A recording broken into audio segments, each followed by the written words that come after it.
अद्युत्कृष्टं सुरगणदुर्लभम् अद्युत्कृष्टं पिबरे मम रसने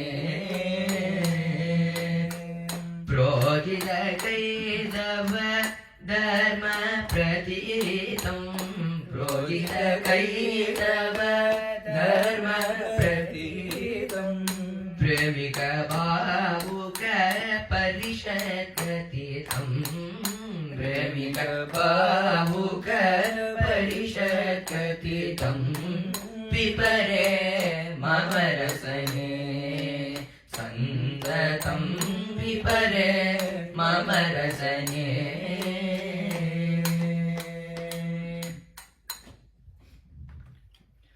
வேதம் அப்படிங்கிறது சிஷ்யன் என்ன சொல்றார், வேதம் அப்படிங்கிறது கல்பக விருட்சம். வேதம்ங்கிறது கல்பக விருட்சம். அந்த விருட்சத்துல ஒரு மரம்னு இருந்ததுன்னா அதுல பழம் பழுக்கும், காய் காய்க்கும், பூ பூக்கும் இல்லையா? அதனால சொல்ற இந்த கல்பக விருட்சம் அப்படிங்கிற அந்த மரத்திலிருந்து வர ஒரு பழம் தான் பாகவதம் அப்படிங்கிற. யூஸ்வலா நம்ம பழம்னு எடுத்துட்டோம் அப்படின்னா, பிசிக்கலி ஸ்பீக்கிங் நம்ம பழம் எடுத்துட்டோம்னா, சில பழம் இப்போ ஆரஞ்சு மாதிரி இல்ல வாழைப்பழம் மாதிரி சில பழம் எடுத்துட்டோம் அப்படின்னா தோலை பிச்சு அது தூக்கி போட்டுட்டு உள்ள இருக்கிற பழம் தான் சாப்பிடுவோம். இப்போ மாம்பழம் அப்படிங்கிற மாதிரி சில பழம் எடுத்துட்டோம் அப்படின்னா தோல் வேணா சாப்பிடலாம், பட் கண்டிப்பா உள்ளுக்குள்ள இருக்கிற சீடு கொட்டையை சாப்பிட முடியாது, அது தூக்கி போட்டு தான் சாப்பிடணும் இல்லையா? So there is always something that we discard from the fruit, either the Tholi, either the seed, ஏதோ ஒன்று டிஸ்கார்ட் பண்ணுவோம் ஏதோ ஒரு பழத்தை எடுத்துட்டோம்னா.